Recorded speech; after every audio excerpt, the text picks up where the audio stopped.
الحمد لله الحمد لله رب العالمين والعاقبة للمتقين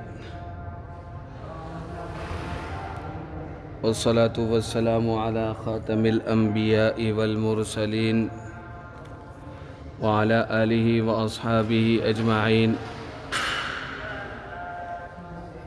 أما بعد فقد قال الله تبارك وتعالى في القرآن المجيد والفرقان الحميد: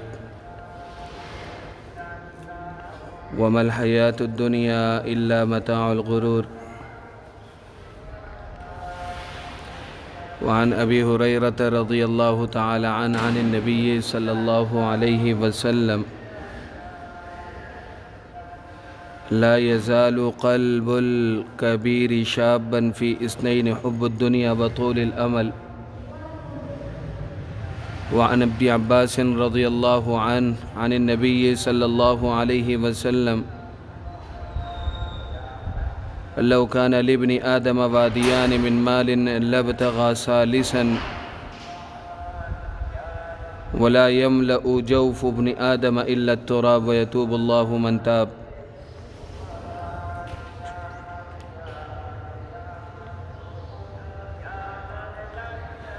عن عمرو بن شعيب عن أبيه عن جده أن النبي صلى الله عليه وسلم قال: أول صلاح هذه الأمة اليقين والزهد، وأول فسادها البخل والأمل.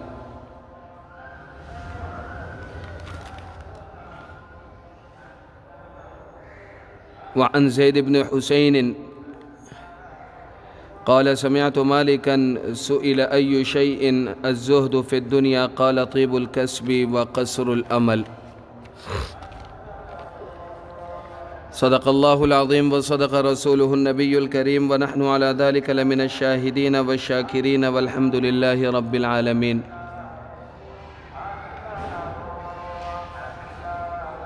اللهم صل على محمد وعلى آل محمد كما صليت على إبراهيم وعلى آل إبراهيم إنك حميد مجيد. اللهم بارك على محمد وعلى آل محمد كما باركت على إبراهيم وعلى آل إبراهيم إنك حميد مجيد.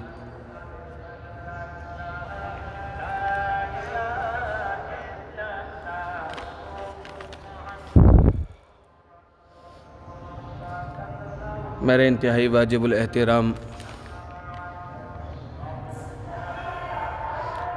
قابل عزت تکریم حضرات سامعین گرامی،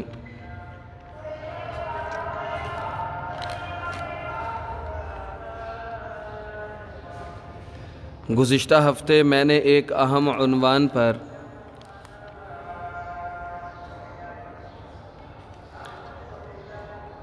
بات شروع کی تھی.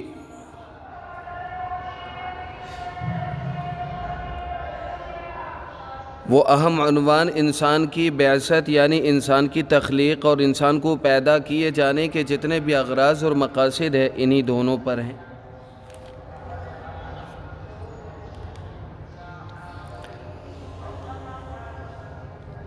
اللہ رب العزت نے نوع بنی انسان کو پیدا فرمایا.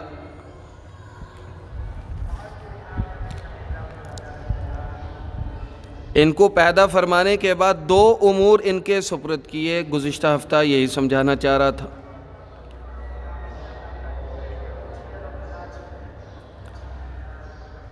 سب سے پہلا عمل، سب سے پہلا کام کون سا ہے؟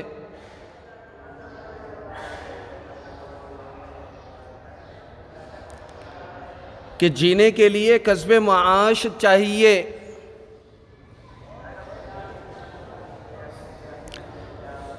زندگی گزارنے کے لیے روزگار چاہیے.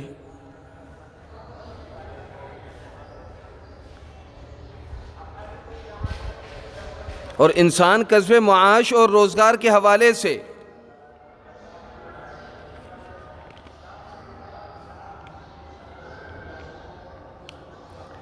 اتنی محنت کا مکلف ہے کہ جتنی محنت سے انسان اپنی زندگی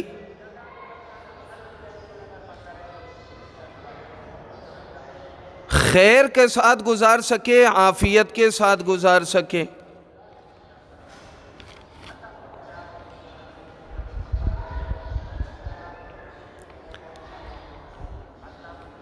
اپنی زندگی خیر و عافیت کے ساتھ گزارنے کے لیے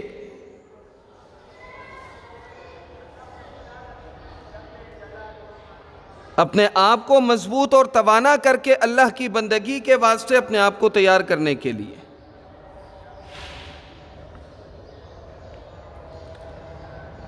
اگر کوئی شخص کسب معاش کے ذرائع کو اختیار کرتا ہے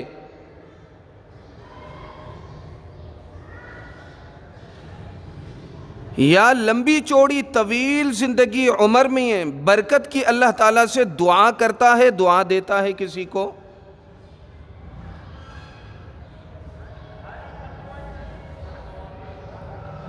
تو اب ان دونوں دعاؤں کا نتیجہ قطعاً یہ نہیں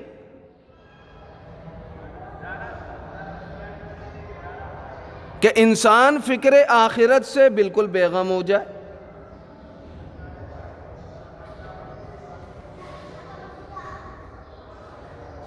اتنا اسے مال حاصل ہو جائے، اتنا مال حاصل ہو جائے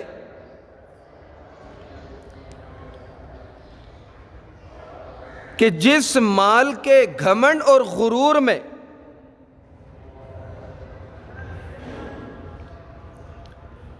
وہ اللہ تعالیٰ کے قرب کو حاصل کرنے کے بجائے اللہ تعالیٰ سے مزید دور ہو جائے۔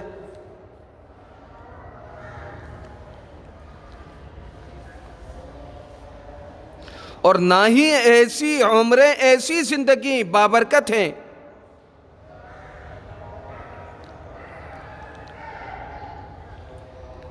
کہ جو انسان کی اپنی ذات کے لیے بوجھ بن جائے۔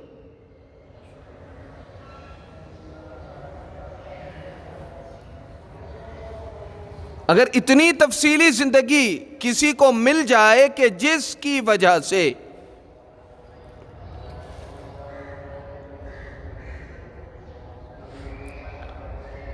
انسان ضروریات اور حوائج میں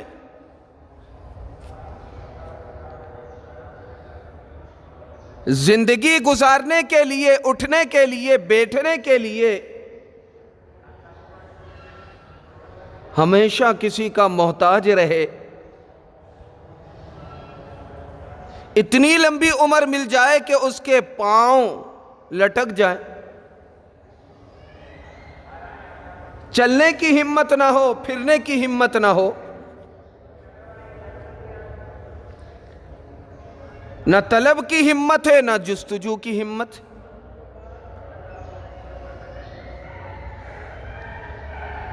تو اتنی طویل زندگی انسان کے لیے باعث راحت نہیں بلکہ باعث فتنہ ہے۔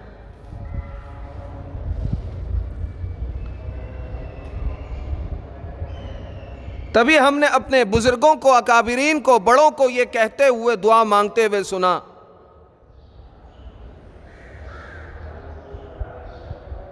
کہ یا اللہ جتنے دنوں تک تو نے ہمیں زندہ رکھنا مقدر میں رکھا ہے،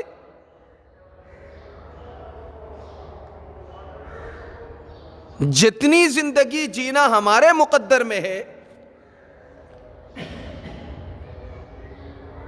اتنی زندگی خیر عافیت کے ساتھ، بغیر کسی بیماری اور احتیاج کے،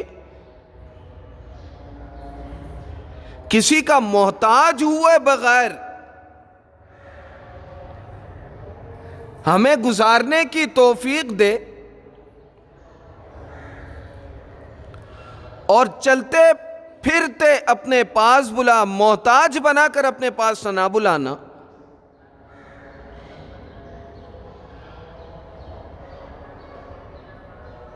محتاج بنا کر اپنے پاس نہ بلانا، کیونکہ محتاجی اتنی بری بلا ہے کہ بیگانے تو بیگانے، اپنے بھی محتاج انسان کا ساتھ چھوڑ دیا کرتے۔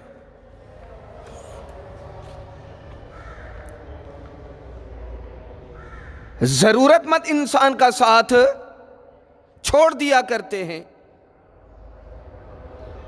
اب وہ تقاضا یا ضرورت آپ کو مال کے اعتبار سے ہو صحت کے اعتبار سے ہو، بیماریوں کے اعتبار سے ہو۔ جب آپ بہت زیادہ محتاجی کے زندگی گزارنا شروع کرتے ہیں،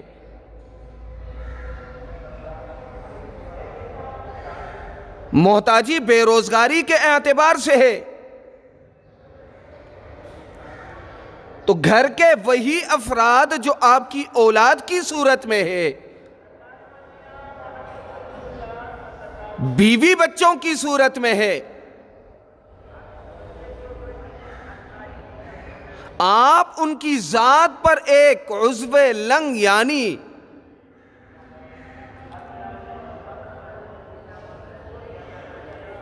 آپ ان پر ایک محض بوجھ بن کر رہ جاتے ہیں، وہ آپ کو اپنے اوپر بوجھ محسوس کرتے ہیں۔ اولاد ہو یا ہم سفر بیوی ہو،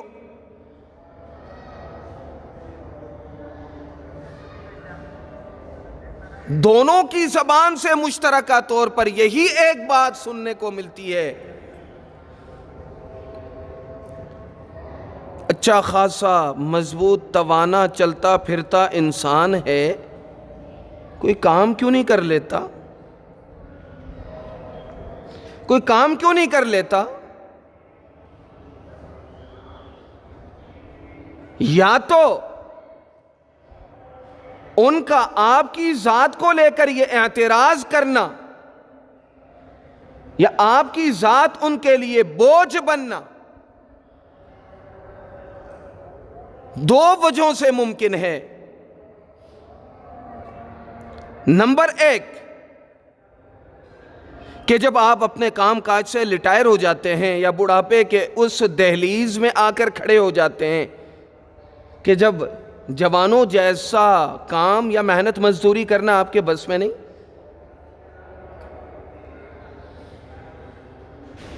تو 24 گھنٹہ آپ کا گھر کے اندر موجود رہنا ان کی آزادی کو برباد کر دیتا ہے، ان کی خود کفیلی کو برباد کر دیتا ہے۔ آپ جب 24 گھنٹے گھر میں ہوتے ہیں تو چھوٹی بڑی باتوں کے لیے ٹوکتے بھی ہیں، روکتے بھی ہیں، منع بھی کرتے ہیں، روکیں گے بھی، ٹوکیں گے بھی، منع بھی کریں گے۔ جنہوں نے ایک لمبی زندگی، لمبی عمر آزادی کے ساتھ گزار دی ہو،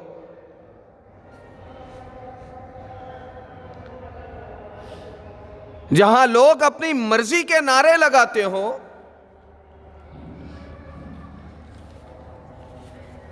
تو ایسے معاشرے میں، ایسے گھرانے میں آپ کا وجود ان کے لیے بوجھ بن جاتا ہے، تکلیف کا باعث بن جاتا ہے، دکھ کا باعث بن جاتا ہے، ان کی آزادی کو سلب کرنے کا ذریعہ بن جاتا ہے۔ کیوں؟ اس وجہ سے کہ آپ انہیں گھر کے چار دیواری میں بیٹھ کر روک رہے ہوتے ہیں، ٹوک رہے ہوتے ہیں، منع کر رہے ہوتے ہیں۔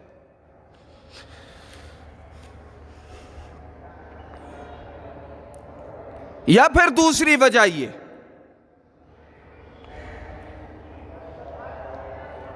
کہ ساری زندگی آپ نے کام کر کے کما کے کھلایا،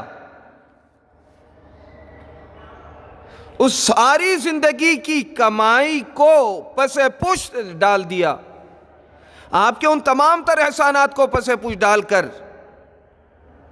آپ سے تقاضا، بالائے تقاضا یہ کیا جاتا ہے کہ آپ اگر اپنی سرکاری نوکری سے، اپنے ادارے سے ریٹائر ہو گئے تو کیا ہوا، کام کاج کی اہلیت تو ہے آپ کے اندر،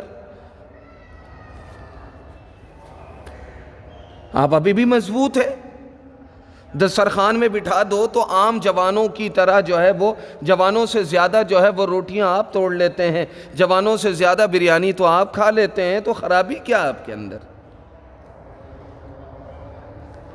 جسمانی اعتبار سے کمزور ہوتے تو کھانا بھی کمزور ہوتا، پینا بھی کمزور ہوتا،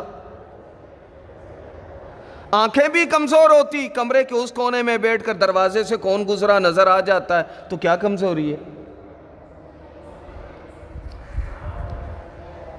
چل پھر کر ادھر جانا ادھر جانا، وقت کا ضیاع کرنا، یہ سارے کام آپ سے ہو جاتے ہیں، کہ اچھی سی جگہ نوکری کیوں نہیں کر لیتے؟ یا پنشن کی جو رقم آپ کو مل رہی ہے یا مل چکی ہے، اس سے کوئی چھوٹی موٹی دکان کھول کے پیسے کو کھینچتا ہے، کوئی تجارت کاروبار کر کے اس پیسے کو بڑھاتے، اس پیسے کو بڑھاتے۔ یعنی 1 پیسہ 2 پیسہ ہو جائے،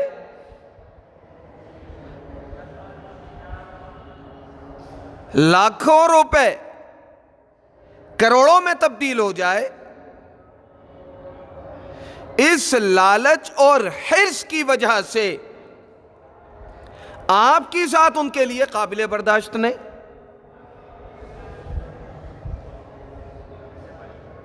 یا پھر پہلی وجہ یہ ہے کہ آپ کا روکنا ٹوکنا ان کی آزادی کو سلب کر دیتی ہے اور وہ آزاد رہنے کے عادی رہے ہیں۔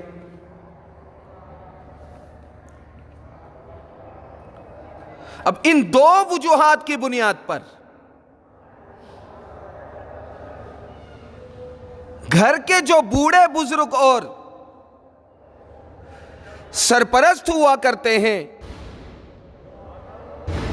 وہ گھر والوں پر بوجھ بن جاتے ہیں۔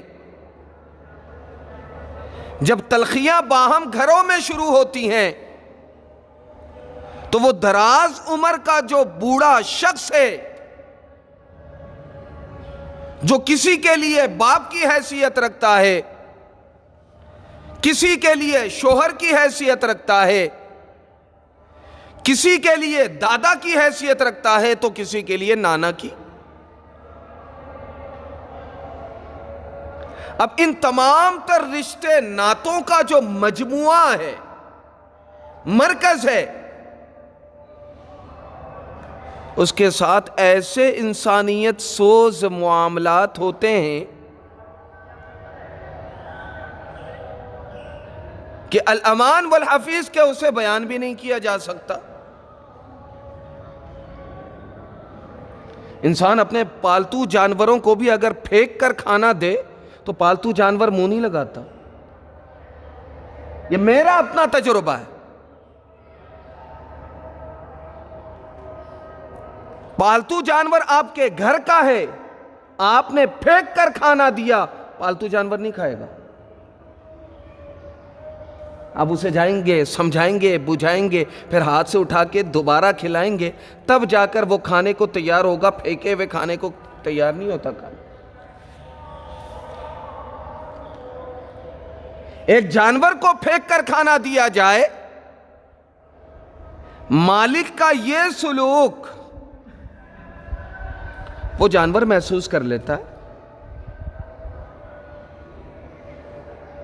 تمام کام کاج سے طویل عمر پانے والے جو گھر کے سرپرست ہیں، پیرنٹس ہیں، ان کے ساتھ بدسلوکی کا یہ حال ہوتا ہے کہ چاہتے نہ چاہتے ہوئے کھانے کے اوقات میں ان کے سامنے روٹیاں پھینک کر دے دی جاتی، ان کے سامنے روٹیاں پھینک کر دے دی جاتی ہیں۔ ان تمام تر خرابیوں کی بنیادی وجہ کیا ہے؟ ان تمام تر خرابیوں کی جو بنیادی وجہ ہے وہ ابن آدم کی 2 اہم ترین ذمہ داریوں کو پیش نظر نہ رکھنا۔ جب اللہ تعالیٰ نے آپ کو جن امور کا پابند کیا ہے 2، ان کو آپ نے نظر انداز کیا۔ آپ نے اپنی اولاد کی تربیت اس ڈگر پر نہیں کی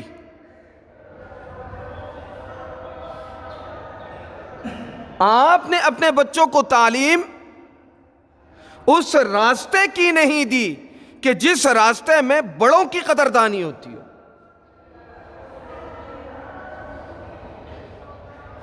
آپ نے اپنے بچوں کو تعلیم فخر کے ساتھ ان مغربی تہذیب کے دلدادہ لوگوں کی تعلیمات سے انہیں آپ نے آراستہ کیا.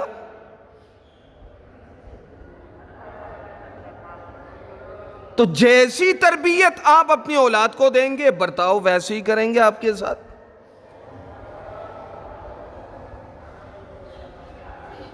اب جب مغربی تہذیب کو آپ نے اپنی اولاد کی تربیت کا حصہ بنایا،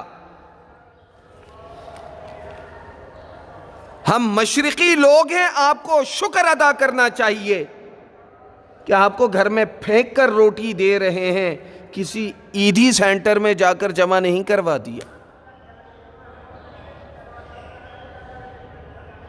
ورنہ جو تعلیم آپ نے اپنی اولاد کو دلوائی ہے،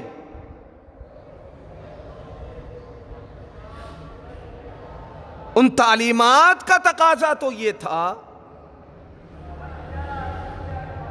کہ مغربی تہذیب کو اپنانے کے بعد اہل مغرب کی طرح ہم اپنے بوڑھوں کو اول مین ہاؤس میں ڈال دیتے، جس کو آسان الفاظ میں ہم کہتے ہیں دارالامان، بوڑھوں کا گھر. لاکھوں پراپرٹی کے، کروڑوں کے، اربوں خربوں کی جائیداد کے مالک ہیں. تاریخ اس پر شاہد ہے کہ وہ اپنے اہل و عیال سے دور رہ کر جب دارالامان میں رہتے ہیں تو سالانہ کوئی پروگرام یا خوشی کا موقع آئے تو وہ باقاعدہ اس ادارے کو پیسے دے کر لوگوں کو باہر سے منگواتے ہیں تاکہ ان کے ساتھ بیٹھ کر ان کی دلجوئی کی جائے.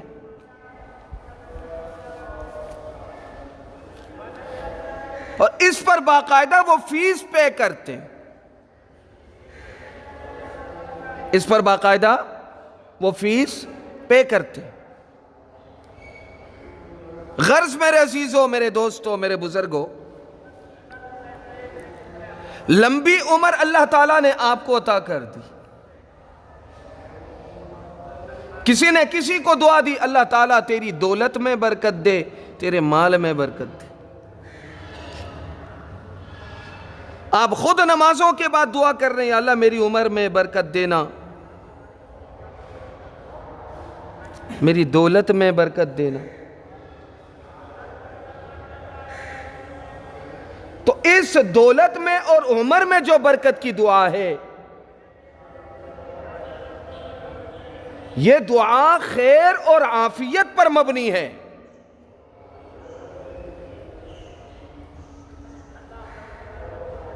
یہ دعا خیر اور عافیت پر مبنی ہے، پریشانی اور تکلفات پر مبنی نہیں ہے. کیونکہ لمبی عمر کی دعا جو خیر اور عافیت کے ساتھ ہو، بغیر احتیاج کے ہو، سمجھانا یہی چاہ رہا تھا کہ لمبی عمر پالے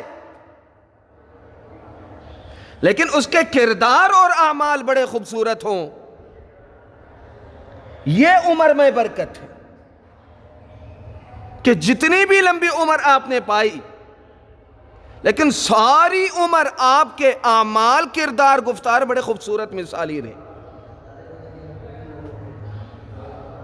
خواہ آپ نے 40 سال کی زندگی پائی ہو، 50 کی پائی ہو، 100 کی پائی ہو، 150 کی پائی ہو، عمر میں دعا کی برکت، وہ برکت کی دعا. اس کا مطلب یہ نہیں ہے کہ آپ لمبی عمر پائیں اور پھر زندگی کے آخری اوقات اور لمحات میں آپ دوسروں کے زیر دست آ جائیں، آپ دوسروں کی مہربانیوں پر جینا شروع کر دیں. آپ دوسروں کے لیے بوجھ بن جائیں، آپ کی اولاد آپ کے قریب آنے کو تیار نہ ہو، آپ کی جو ہم سفر تھی زندگی بھر، جس کے لیے یا جن اولاد کے لیے آپ نے ذلتیں اٹھائیں، مشقتیں اٹھائیں، اس سوچ کو دماغ میں بٹھاتے ہوئے کہ اللہ تعالیٰ اگر آپ کو بڑھاپے کے دہلیز پہ لا کے کھڑا کرتا ہے تو وہ اولاد آپ کے لیے بیساکھی کا کام دیں گے، انہی اولاد نے آپ کو نظر انداز کر دیا، انہی اولاد نے آپ کی خدمت کو چھوڑ دیا، انہی اولاد نے آپ کی بیماریوں میں مزاج پرسی کو چھوڑ دیا، آپ کی طبیعت پوچھنا چھوڑ دی، اور اسی طرح خیر خبر لینا انہوں نے چھوڑ دیا۔ یہ تمام کی تمام اولاد، یہ تمام سرمایہ آپ کا وہ تھا کہ جن کے لیے زندگی بھر آپ محنت کرتے، اور زندگی کا آخری وقت درجنوں لوگ ایسے موجود ہیں کہ سسک سسک کر گزار دیتے ہیں، سسک سسک کر گزار دیتے ہیں، جس بستر میں سوتے ہیں اسی میں پیشاب بھی کرتے ہیں، پخانہ بھی کرتے ہیں، نہ کوئی دھلانے والا، نہ کوئی دھونے والا۔ مہینوں کے بعد کسی کو ترس آ جائے باہر کے رشتہ داروں کو، جب وہ دیکھنے کے لیے آتے ہیں تو وہ گندگی میں بالکل لت پت پڑا ہوا ہوتا ہے، اس پر ترس کھا کے اسے لے جاتے ہیں، نہلا دھلا کے صاف ستھرا کرتے ہیں، پھر لا کے بستر میں لٹا دیتے ہیں۔ جب وہ مہمان چلے جاتے ہیں پھر وہی حالت اس کی بن جاتی۔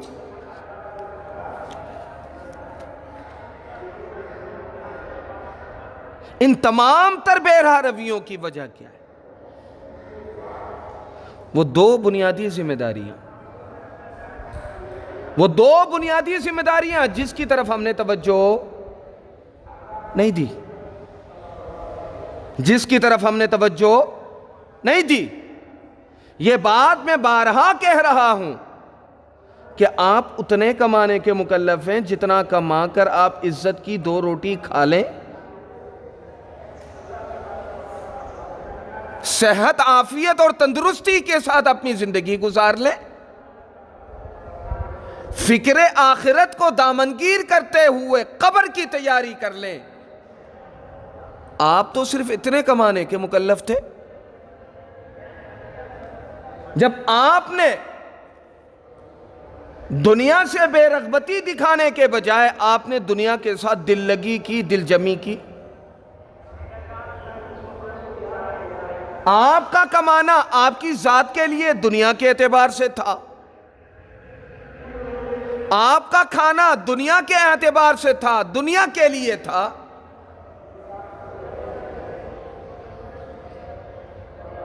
تو یہ بات یاد رکھیے گا۔ اب ایسے شخص کا کمانا کہ جو محض 4 روزہ زندگی خوش و خرم گزارنے کے لیے کھائے،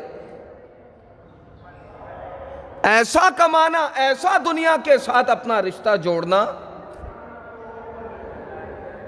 یہ باعث راحت نہیں ہے۔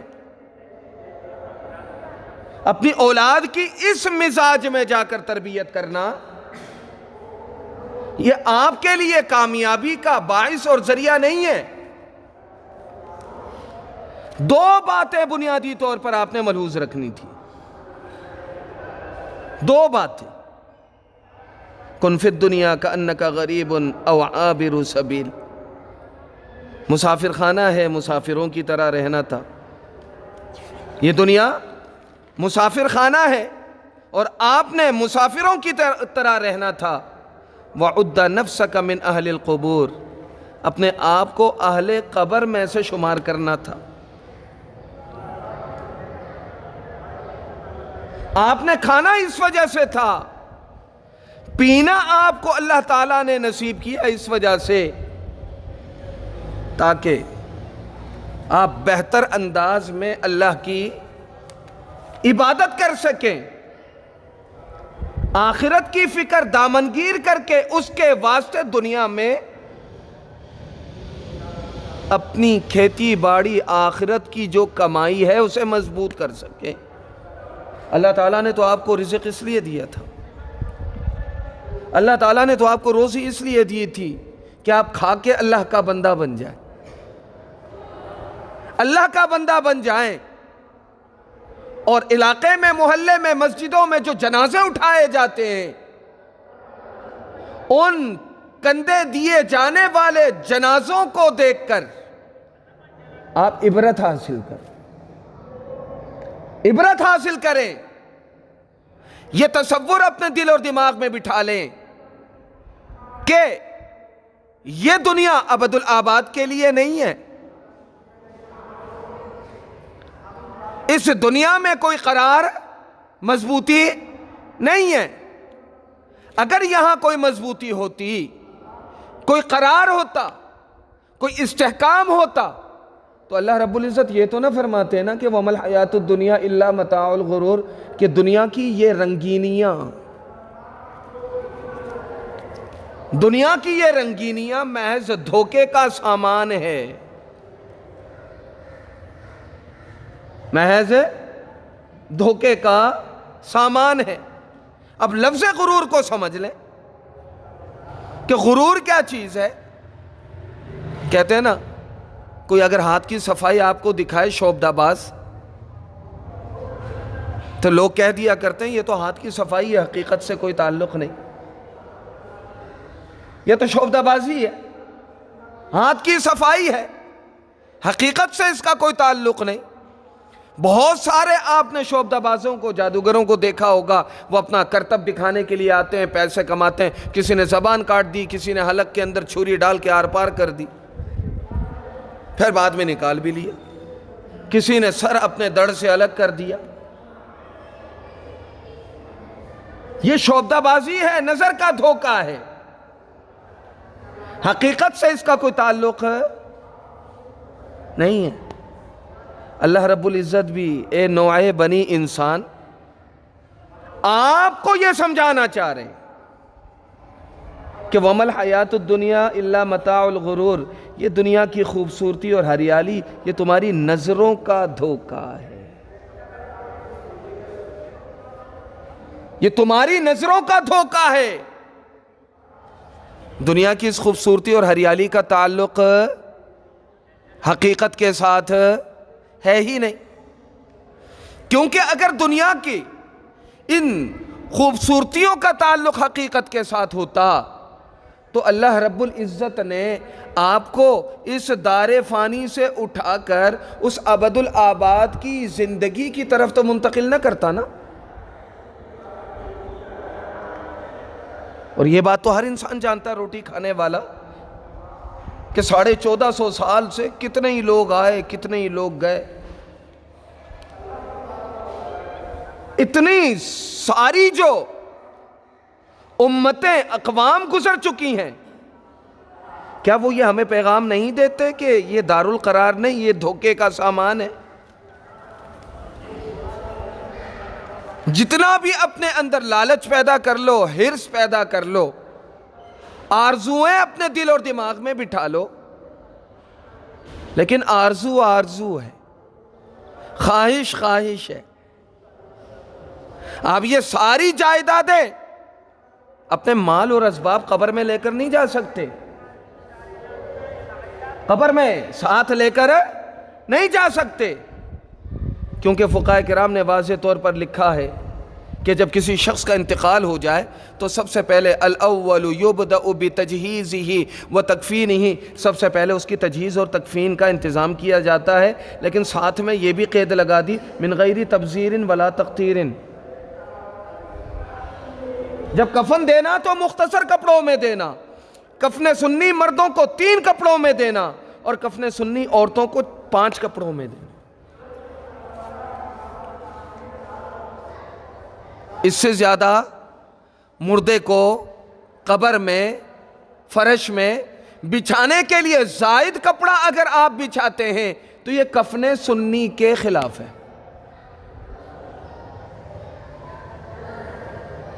اور اگر آپ اسے لاکھوں کے کپڑے کے ساتھ کفن دیتے ہیں، یہ بھی کس کے خلاف ہے؟ کفن سنی کے خلاف ہے، کیونکہ آپ نے فضول خرچی کی ہے، کیونکہ خاکی ہے، خاک سے بنا ہے، خاک میں جائے گا خاک ہو جائے گا۔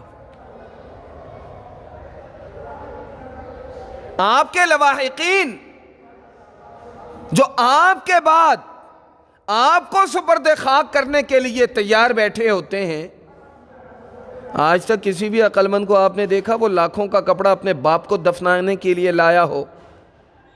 ایسی کوئی نظیر آپ کے سامنے ہے؟ صدر مرے گا تو بھی اسی کاٹن کے سادے کپڑے میں جائے گا، رئیس مرے گا تو بھی اسی کپڑے میں جائے گا، غریب مرے گا اسی کپڑے میں جائے گا، اور کفن کا کپڑا اسی دکان سے لے گا جہاں سے ساری لیتی۔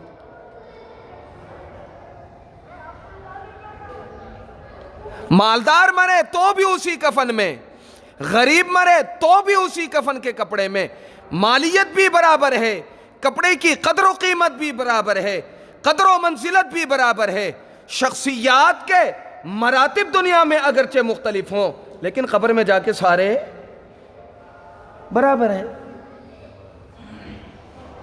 شیخ سعدی رحمۃ اللہ علیہ نے کیا خوب کہا، جس کا مفہوم یہ ہے کہ یہ زمین ایسی جگہ ہے، بادشاہ تخت پر مرے جانا اسی زمین کے اندر ہے، اگر غریب آدمی کھلی زمین پہ مرتا ہے تو بھی اس نے زمین پہ جانا ہے، جا کر سب نے زمین ہو جانا ہے۔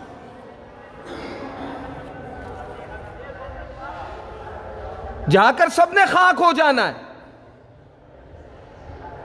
تو میرے عزیزو، اللہ رب العزت نے جو فرمایا وَمَا الْحَيَاةُ الدُّنْيَا إِلَّا مَتَاعُ الْغُرُورِ، وَمَا الْحَيَاةُ الدُّنْيَا إِلَّا مَتَاعُ الْغُرُورِ، یہ دنیا کی جو رنگینیاں آپ کو نظر آتی ہیں خوبصورتی، مال و دولت کے اعتبار سے ہو، کاروبار کے اعتبار سے ہو، یا کسی اور پراپرٹی کے اعتبار سے ہو، یہ تو شعبدہ بازوں کی شعبدہ بازی کی طرح ہے، یہ تو صرف نظر کا دھوکہ ہے۔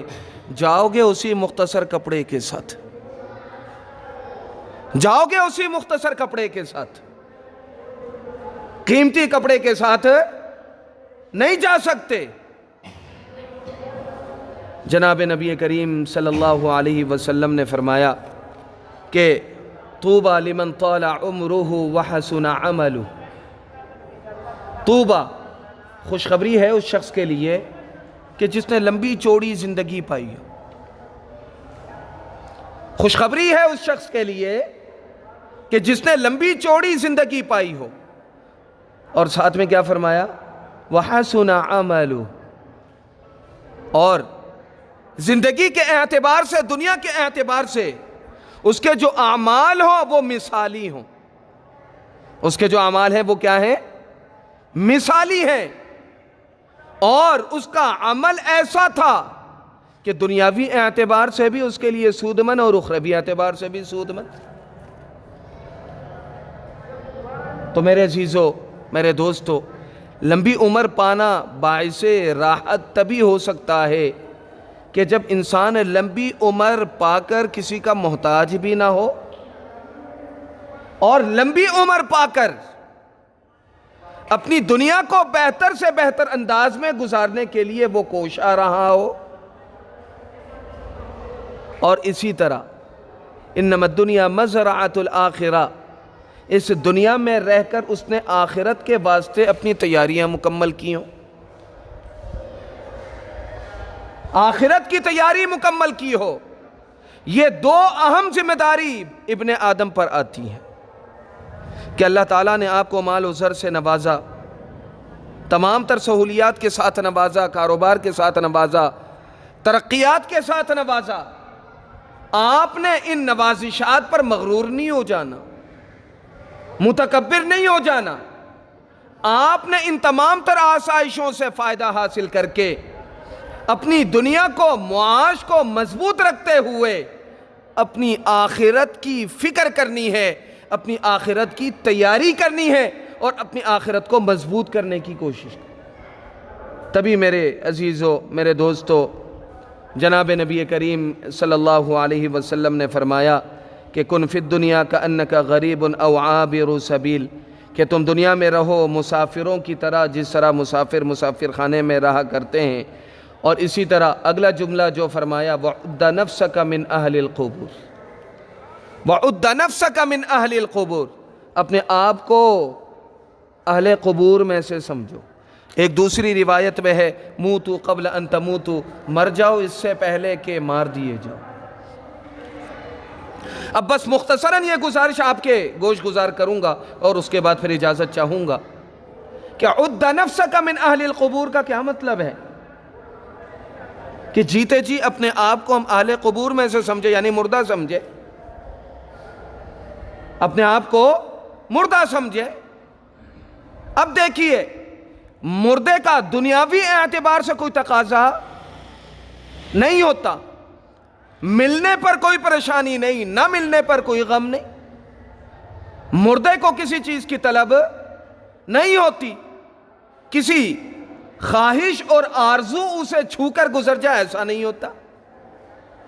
تو عد نفسک من اہل القبور کا مطلب یہ ہے کہ دنیا سے بے رغبت ہو کر ایسے زندگی گزارو جیسے مردہ گزارا کرتا، جیسے مردہ زندگی گزارتا ہے. اپنے آپ کو تمام تر خواہشات سے، تمام تر امیدوں سے، لالچوں سے عاری کر کے، پاک کر کے، صاف کر کے، اسی طرح ان تمام تر وباؤں سے اپنے آپ کو دور رکھتے ہوئے زندگی گزار.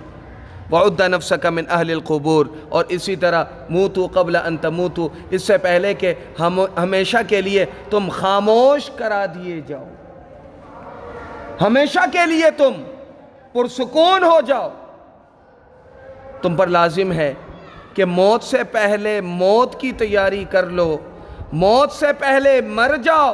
یعنی مرنے کے بعد جس طرح تم دنیا سے لا تعلق ہو جاؤ گے، دنیا کے مال اسباب سے لا تعلق ہو جاؤ گے، کسب معاش سے لا تعلق ہو جاؤ گے، اسی طرح دنیا سے بے رغبت ہو کر اپنی زندگی گزارو. کیونکہ دنیا سے بے رغبتی اگر تم دکھاؤ گے تو پھر آخرت کی تیاری تمہارے لیے ممکن ہو سکے گی. اور یہ بات یاد رکھیے گا کہ اگر اپنی اولاد کی تربیت میں یہ دو باتیں اور اپنی تربیت میں یہ دو باتیں اگر شامل نہ رکھی جائے کہ اللہ تعالیٰ نے دنیا میں ہمیں کھلایا، دنیا میں پلایا، کاروبار کی توفیق دی، مال و زر سے نوازا، گھر سے نوازا، یہ تمام تر نوازشات مغرور بننے کے لیے نہیں ہے، یہ تمام تر نوازشات متکبر بننے کے لیے نہیں ہے، بلکہ ان تمام تر نوازشات سے، ان تمام تر انعامات سے، اللہ تعالیٰ کے ان تمام تر انعامات سے فائدہ اٹھا کر اپنے آپ کو تیار کرنا ہے. کیوں؟ اس وجہ سے کہ جس پر انعامات کی بارشیں ہوں گی وہ بے غم ہو کر عبادت بھی کر سکتا. رہنے کے لیے مکان ہے، کھانے کے لیے روٹی ہے، خدمت کے لیے آپ کے پاس خدام ہے، تو پرسکون عبادت کرنے کے لیے کون سی چیز آڑے آ گئی ہے؟ کون سی چیز آڑے آ گئی ہے؟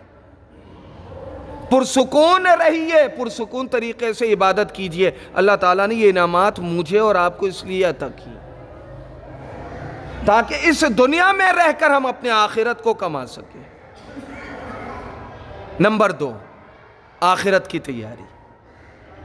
آخرت کی تیاری، یہ دونوں متضاد چیزیں ہیں کہ دنیا کی طمع آپ کے اندر ہو، مال کی لالچ اور حرص آپ کے اندر ہو، اور آپ آخرت کی فکر کو بھی دامنگیر کر کے اس کی بھی تیاری کر لیں. ایسا ممکن نہیں، ایسا ممکن نہیں. اگر ایسا ممکن ہوتا تو پھر آپ نے اپنے کاروبار میں رہ کر ہی، اپنے کاروبار میں بیٹھے بیٹھے ہی وہیں جائے نماز بچھا کر آپ نے نمازیں پڑھ لینی تھی.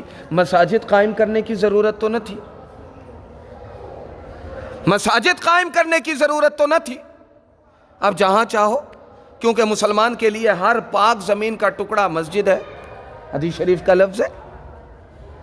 یہ تو اس شخص کے لیے ہے کہ جو سفر کے لیے نکلا ہوا ہے، اگر کہیں اس نے نماز کا وقت آ جائے تو اب مسجد کہاں ڈھونڈے، جائے نماز بچھاؤ، ظاہری طور پر کوئی گندگی نہیں ہے تو وہ تمہاری لیے مسجد ہے.